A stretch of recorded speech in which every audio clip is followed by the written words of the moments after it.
ಅಯ್ಯೋ ಅಮ್ಮ ಎಷ್ಟು ಗಂಟೆಗೆ ಬರ್ತಾಳೆ, ಬೇಗ ಬರಬೇಕು. ಅಂದರೆ ನನ್ನ ಬರ್ತಡೇ ಪ್ಲ್ಯಾನಿಂಗು ಎಲ್ಲ ಹೇಳ್ಬೋದು ಅಮ್ಮಗೆ, ನಾ ಏನೇನು ಮಾಡ್ಬೇಕು ಅಂದ್ಕೊಂಡಿನಿ ಏನಂತ. ಅಂದರೆ ಅಮ್ಮ ಅದಕ್ಕೆಲ್ಲ ಅರೇಂಜ್ಮೆಂಟ್ಸ್ ಬೇಗ ಮಾಡ್ಕೊತ. ಏನೋ ಇಲ್ಲಿ ನಿಂತಿದ್ಯಾ? ಹೌದಜ್ಜಿ, ಅಮ್ಮ ಯಾವಾಗ ಬರ್ತಾ ಅಂತ ಕಾಯ್ತಿದ್ದೀನಿ. ಯಾಕೋ? ಅದು ನಾಳೆ ನನ್ನ ಬರ್ತಡೇ ಇದೆಲ್ಲ, ಅದಕ್ಕೆ ಏನೇನು ಮಾಡಬೇಕು ಅನ್ನೋ ಪ್ಲ್ಯಾನಿಂಗ್ ಎಲ್ಲ ನಾನು ಮಾಡೀನಿ. ಅದನ್ನು ಅಮ್ಮಗೆ ಹೇಳಬೇಕು, ಅಂದರೆ ಅವಳು ಬೇಗ ಬೇಗ ಅರೇಂಜ್ಮೆಂಟ್ಸ್ ಮಾಡ್ಕೊತಾಳಲ್ಲ ಅದಕ್ಕೆ. ಬರ್ತಡೇ ಪಾರ್ಟಿನ? ಅದೇ ಯಾಕೋ ಸುಮ್ಮನೆ ಮನೆಗೆ ನಾವೆಲ್ಲರೂ ಸೇರಿ ಸೆಲೆಬ್ರೇಟ್ ಮಾಡೋಣ. ಬೆಳಗ್ಗೆ ಎದ್ದು ನಮಸ್ಕಾರ ಮಾಡು, ಪೂಜೆ ಮಾಡು. ಮಧ್ಯಾಹ್ನ ಏನಾರ ನಾನು ಸ್ವೀಟ್ ಮಾಡ್ತೀನಿ. ಸಾಯಂಕಾಲ ಎಲ್ಲರೂ ಗುಡಿಗೆ ಹೋಗಿ ಬರೋಣ. ಆಮೇಲೆ ಮನೆಯಲ್ಲಿ ಕೇಕ್ ಕಟ್ ಮಾಡು, ಸಾಕು. ಮತ್ತಿನ್ನೇನು ಬೇಕೋ ನಿಂಗೆ? ಅಜ್ಜಿ ಸುಮ್ಮನೆ ಇರದಿ, ಇವೆಲ್ಲ ನಿಂಗೆ ಅರ್ಥ ಆಗೋದಿಲ್ಲ. ಅಮ್ಮ ಬಂದಮೇಲೆ ಹೇಳ್ತೀನಿ. ಏನೋ ಅಪ್ಪ, ನಿನ್ನಿಷ್ಟ. ನಿಮ್ಮಮ್ಮ ಕೇಳು, ಅವಳೇನಂತಾಳ ಅದು. ಅದಕ್ಕೆ ನಾನು ಅಮ್ಮ ವೇಟ್ ಮಾಡ್ತಿರೋದು. ಐ ಅಮ್ಮ ಬಂದ್ಲು ಕಾಣಿಸ್ತದೆ, ಬೆಲ್ ಆಯ್ತಲ್ಲ. ಹೋಗಪ್ಪ, ಬಾಗ್ಲ ತೆಗಿ. ಏನತ್ತೆ ಇಲ್ಲಿ ನಿಂತ್ಬಿಟ್ಟಿದ್ದೀರಾ? ಏನಿಲ್ಲಮ್ಮ, ನಿನ್ನ ಮಗ ಏನೋ ಹೇಳ್ತಿದ್ದ, ಅದಕ್ಕೆ ಹೇಳ್ತಿದ್ದೆ. ಹೌದಾ? ಏನಪ್ಪ? ಅಮ್ಮ ನಂದು ನಾಳೆ ಬರ್ತಡೇ ಇದೆ ಅಮ್ಮ. ಅಯ್ಯೋ ಹೌದು, ನನಗೂ ಗೊತ್ತು. ಅಲ್ಲ, ಅದಕ್ಕೆ ನಾನೆಲ್ಲ ಪ್ಲ್ಯಾನ್ ಮಾಡೀನಿ. ಏನೇನು ಮಾಡಬೇಕು, ಏನೇನು ಥೀಮು, ಯಾರ್ಯಾರನ್ನ ಕರಿಬೇಕು ಎಲ್ಲ ಒಂದು ಲಿಸ್ಟ್ ಮಾಡಿಟ್ಟಿದ್ದೀನಿ. ಹಾಗೆ ಎಲ್ಲ ನನ್ನ ಫ್ರೆಂಡ್ಸ್ನ ಇನ್ವೈಟ್ ಮಾಡಿಬಿಡು ವಾಟ್ಸಪ್ ಗ್ರೂಪ್ನಲ್ಲಿ. ಹಾಗೆ ಥೀಮ್ ಕೂಡ ಹೇಳಿಬಿಡು, ಏನೇನು ಹಾಕ್ಕೊಂಬರ್ಬೇಕು ಏನು ಅಂಥೇಳಿ. ಅದ್ರ ಪ್ರಕಾರ ನಾವು ಕೂಡ ಇಲ್ಲೆಲ್ಲ ಅರೇಂಜ್ಮೆಂಟ್ಸ್ ಮಾಡ್ಕೊಳ್ಳೋಣಮ್ಮ. ಹಾಂ ಸ್ಟಾಪ್. ಏನು ಇಷ್ಟೊಂದೆಲ್ಲನಾ? ಹೌದಮ್ಮ, ಮತ್ತು ನನ್ನ ಬರ್ತಡೇನ ನನಗೆ ಹೆಂಗೆ ಬೇಕಾಗಿ ಮಾಡಬೇಕಲ್ಲ, ಅದಕ್ಕೆ.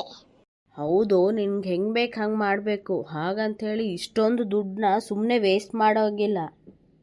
ಹಾಗಂದ್ರೆ ಹೆಂಗಮ್ಮ? ವರ್ಷಕ್ಕೊಂಬರೋದು ನಂದು ಹುಟ್ಟಿದಬ್ಬ. ಹೌದು, ನಮಗೆ ಕೂಡ ಅಷ್ಟೇ. ತಿಂಗಳಿಗೊಮ್ಮೆ ಸಿಗೋದು ಸಂಬಳ, ದಿನ ಅಲ್ಲ. ಅಮ್ಮ ಅರೇ ಹೌದು, ನನಗೂ ಗೊತ್ತು ನಿನ್ನ ಬರ್ತಡೇ ಇದೆ ಅಂಥೇಳಿ. ಆದರೆ ಹೀಗೆಲ್ಲ ದುಡ್ಡು ಖರ್ಚು ಮಾಡಬಾರ್ದಪ್ಪ. ಏನಮ್ಮ ನೀನು ಕೂಡ ಬರ್ತಡೇ ಅಂದಮೇಲೆ ಅಷ್ಟು ಮಾಡಲ್ದೇ ಇರ್ತಾರ? ನನ್ನ ಫ್ರೆಂಡ್ಸ್ ಎಲ್ಲರೂ ಹೆಂಗೆ ಮಾಡ್ಕೊಂಡಾರ ಗೊತ್ತಾ ಬರ್ತಡೇನ?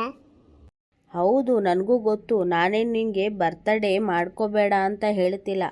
ಆದರೆ ದುಡ್ಡಿದೆ ಅಂಥೇಳಿ ಅಂಥೇಳಿ ಸುಮ್ಮನೆ ದುಡ್ಡು ಖರ್ಚು ಮಾಡೋದಲ್ಲ. ನಿನ್ನ ಬರ್ತಡೇ ದಿನ ಒಳ್ಳೆ ಕೆಲಸ ಕೂಡ ಮಾಡಬೇಕಪ್ಪ. ಒಳ್ಳೆ ಕೆಲಸ ನಾವೇನಮ್ಮ?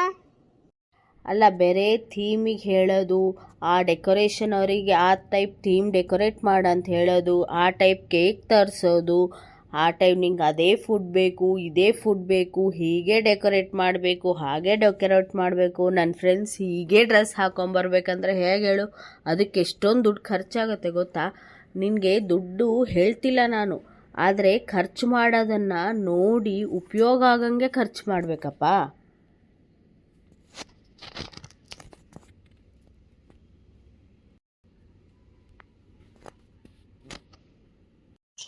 ಅಂದರೆ ಹೇಗಮ್ಮ?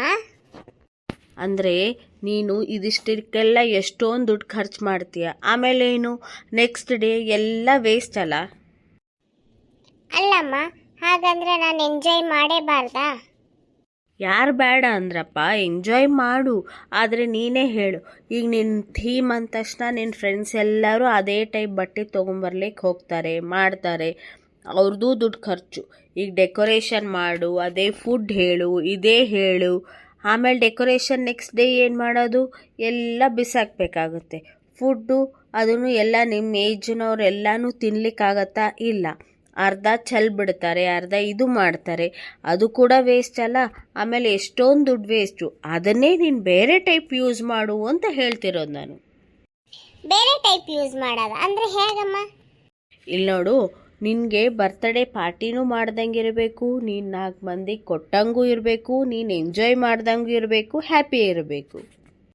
ಅದೇ ಅಮ್ಮ, ಹೇಗಂದರೆ ಈ ಊರಲ್ಲಿ ತುಂಬ ಅನಾಥಾಶ್ರಮಗಳು, ಓಲ್ಡ್ ಏಜ್ ಹೋಮು ಎಲ್ಲ ಇದೆ ಅಪ್ಪ. ಅಲ್ಲಮ್ಮ, ಅದಕ್ಕೂ ನನ್ನ ಬರ್ತಡೇ ಇದಕ್ಕೂ ಏನಮ್ಮ ಸಂಬಂಧ? ಹೇಳ್ತೀನಪ್ಪ ಕೇಳು. ಈಗ ಎಷ್ಟೊಂದು ಹುಡುಗರು ಓದ್ಬೇಕು ಅಂದ್ಕೊಂಡಿರ್ತಾರೆ, ಬಟ್ಟೆ ಇರಲ್ಲ, ಅಂಥವರೆಲ್ಲರೂ ಅನಾಥಾಶ್ರಮದಲ್ಲಿ ಇರ್ತಾರೆ.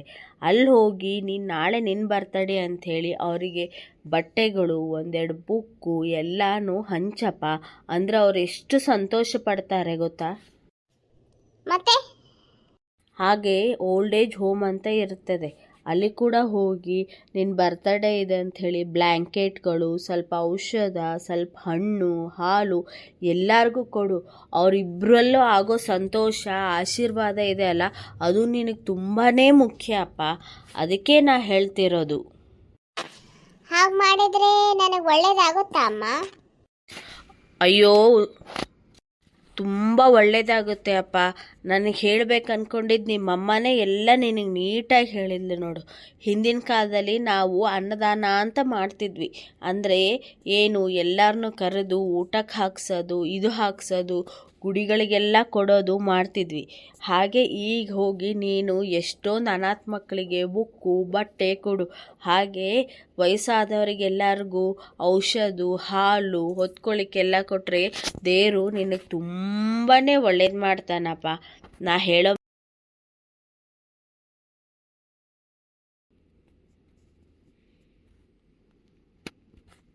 ಹೌದಾ ಅಜ್ಜಿ? ಸರಿ, ಹಾಗಿದ್ರೆ ಅಮ್ಮ ಹೇಳ್ದಂಗೆ ನೀ ಹೇಳ್ದಂಗೆನೆ ನಾಳೆ ನಾನು ಹಾಗೆ ಮಾಡ್ತೀನಿ. ಸರಿ ಅಮ್ಮ, ಹಾಗಿದ್ರೆ ನಾಳೆ ನಾವು ನೀ ಹೇಳ್ದಂಗೆ ಮಾಡೋಣಂತೆ. ಸರಿಯಪ್ಪ. ನಾನು ಮತ್ತು ನಿಮ್ಮಪ್ಪ ಹೋಗಿ ಸಾಯಂಕಾಲ ಆ ಹುಡುಗರಿಗೆ ಅವ್ರಿಗೆಲ್ಲ ಏನೇನು ಕೊಡಬೇಕಲ್ಲ ಒಂದು ಲಿಸ್ಟ್ ಬರ್ಕೊಂಡು ಎಲ್ಲ ತೊಗೊಂಬರ್ತೀವಿ. ಎಲ್ಲನೂ ಮಾಡೋಣಂತೆ, ಆಯಿತಾ? ಸರಿ ಅಮ್ಮ.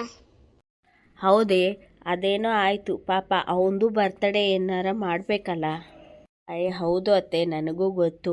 ಆದರೆ ಮನೆಯಲ್ಲೇ ಸಿಂಪಲ್ಲಾಗಿ ಅವ್ರ ಫ್ರೆಂಡ್ಸ್ನೆಲ್ಲ ಕರೆದು ನಾವೇ ಮನೇಲಿ ಮಾಡಿ ಈ ಊಟ ತಿಂಡಿ ಮಾಡಿ ಕೊಡೋಣ ಅತ್ತೆ. ಹಾಂ, ಇದು ಒಳ್ಳೆಯ ಇದೆ ನೋಡಮ್ಮ ನೀನು ವಿಚಾರ ಮಾಡಿದ್ದು. ಹೌದು ಅತ್ತೆ, ಹುಡುಗರಿಗೆ ನಾವು ನಿಧಾನ ರೀತಿಯಿಂದ ಹೇಳಿದರೆ ತಿಳ್ಕೊತಾರೆ. ನಾವು ಜೋರಾಗಿ ಇದು ಹೇಳಿದರೆ ಅವ್ರಿಗೆ ತಿಳ್ಕೊಳ್ಳೋದಿಲ್ಲ. ಅದು ವಯಸ್ಸೇ ಹಾಗೆ ಅಮ್ಮ. ಹೌದು, ನನಗೆ ಗೊತ್ತಿತ್ತು. ನಾನು ಬೆಳಗ್ಗೆ ಹೋಗ್ಬೇಕಾದ್ರೆ ನೋಡಿದ್ದೆ, ಅಲ್ಲಿ ರೂಮ್ನಲ್ಲಿ ಕೂತು ಏನೇನು ಮಾಡಬೇಕು ಏನಂತೆಲ್ಲ ಅವಾಗೇ ಪ್ರಿಪೇರ್ ಮಾಡ್ತಿದ್ದ. ಅವಾಗೇ ನಾನು ಅಂದ್ಕೊಂಡೆ, ಓಕೆ ಇವನಿಗೆ ಹೇಗೆ ತಿಳಿಸಿ ಹೇಳಬೇಕು ಏನು ಅಂಥೇಳಿ. ಅದಕ್ಕೆ ನಾನು ಬೆಳಗ್ಗೆನೇ ಮಾತಾಡ್ಕೊಂಡ್ವಿ. ಅವರಿಗೆ ಹೇಳಿದ್ದೀನಿ, ಎಲ್ಲ ಲಿಸ್ಟ್ ಬರೆದು ಕೊಟ್ಟಿದ್ದೀನಿ, ತೊಗೊಂಬರ್ತಾರೆ. ಹೌದಮ್ಮ, ನಾವು ಹುಷಾರಾಗಿರಬೇಕು. ಮಕ್ಕಳನ್ನ ನಾವು ನೋಡ್ತಾ ಇರಬೇಕು, ಬಟ್ ಅವರಿಗೆ ನಾವು ನೋಡ್ತಿದ್ದೀವಿ ಅಂತ ಅನ್ನಿಸ್ಬಾರ್ದು. ಹಾಗೆ ಮಕ್ಕಳನ್ನ ಬೆಳೆಸ್ಬೇಕಮ್ಮ. ನೀನು ತುಂಬ ಚೆನ್ನಾಗಿ ಬೆಳೆಸ್ತಿದ್ದಿ. ಹೌದತ್ತೆ, ನನಗೂ ಗೊತ್ತು. ನಿಮ್ಮ ಕಾಳಜಿ ನನಗೂ ಅರ್ಥ ಆಗುತ್ತೆ ಅತ್ತೆ. ಹಾಂ ಸರಿ, ಹಾಗಾದರೆ ನಾಳೆ ನಾನು ನೀನು ಅವನು ಸೇರಿ ಅವನಿಗೂ ಮನೆಯಲ್ಲೇ ಒಂದು ಬರ್ತಡೇ ಸರ್ಪ್ರೈಸ್ ಮಾಡೋಣಂತೆ. ಅಂದರೆ ಅವನು ಹ್ಯಾಪಿ ಆಗ್ತಾನೆ, ನಮಗೂ ಸ್ವಲ್ಪ ಮನಸ್ಸಿಗೆ ಸಂತೋಷ ಆಗುತ್ತೆ ಅಮ್ಮ. ಹೌದತ್ತೆ, ಅದಕ್ಕೆ ಮೇಲ್ಗಡೆ ಹಾಲ್ನ ಇವತ್ತು ಕ್ಲೀನ್ ಮಾಡೋಕ್ಕೆ ಹೇಳಿದ್ದೀನಿ. ಅವಳು ಎಲ್ಲ ಕ್ಲೀನ್ ಮಾಡಿಟ್ಟಿರ್ತಾಳೆ.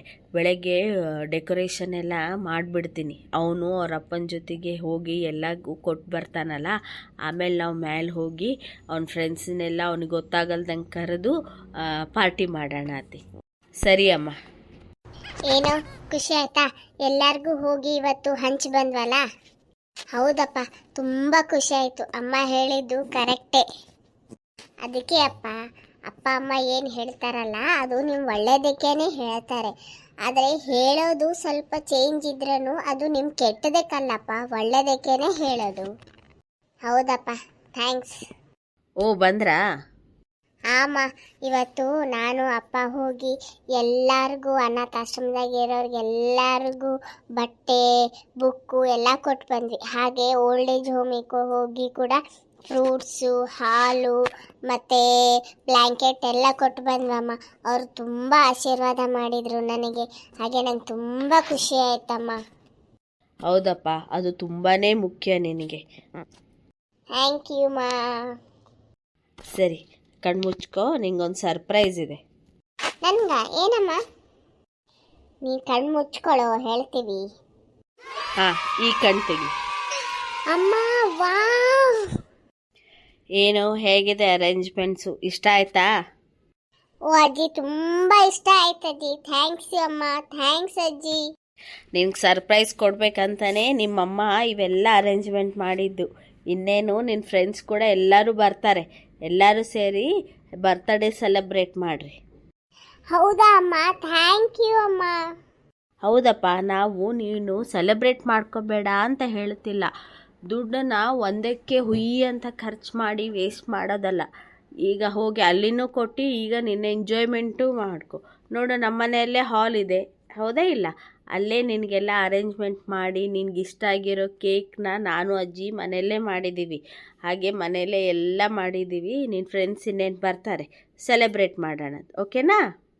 ಥ್ಯಾಂಕ್ ಯು ಅಮ್ಮ. This is my most wonderful birthday party. ಇದು ನನಗೆ ಒಂದು ಒಳ್ಳೆ ಪಾಠ ಕಲಿಸ್ತಮ್ಮ. ಥ್ಯಾಂಕ್ ಯು ಅಮ್ಮ. ಹೌದಪ್ಪ, ನೀನು ಈಗ ಟೀನೇಜಿಗೆ ಬರ್ತಿದ್ಯಾ, ಇದೆಲ್ಲ ತಿಳ್ಕೊಬೇಕು. ಅದಕ್ಕೆ ನಾವೆಲ್ಲ ಈ ರೀತಿ ನಿನಗೆ ಹೇಳಿ ಮಾಡಿಸಿದ್ದು. ನೀನು ಬೆಳೀತಾ ಬೆಳೀತಾ ಎಲ್ಲ ಅರ್ಥ ಮಾಡ್ಕೋಬೇಕಪ್ಪ. ಹೌದಮ್ಮ, ನಂಗೆ ಅರ್ಥ ಆಯಿತು. ತುಂಬ ಥ್ಯಾಂಕ್ಸ್ ಅಮ್ಮ. ಹಾಯ್ ಫ್ರೆಂಡ್ಸ್, ಹೇಗಿತ್ತು ನಮ್ಮ ವಿಡಿಯೋ? ನಿಮ್ಗೆ ಇಷ್ಟ ಆಗಿದೆ ಅನಿಸುತ್ತೆ. ನಮ್ಮ ವಿಡಿಯೋ ನಿಮ್ಗೆ ಇಷ್ಟ ಆಗಿದ್ರೆ ನಮ್ಮ ಚಾನಲ್ನ ಲೈಕ್ ಮಾಡಿ, ಶೇರ್ ಮಾಡಿ, ಸಬ್ಸ್ಕ್ರೈಬ್ ಮಾಡಿ, ಹಾಗೆ ಕಮೆಂಟ್ ಮಾಡಿ. ನಿಮ್ಮ ಸಪೋರ್ಟ್ ನಮಗೆ ತುಂಬ ಮುಖ್ಯನೇ ಫ್ರೆಂಡ್ಸ್. Thank you friends.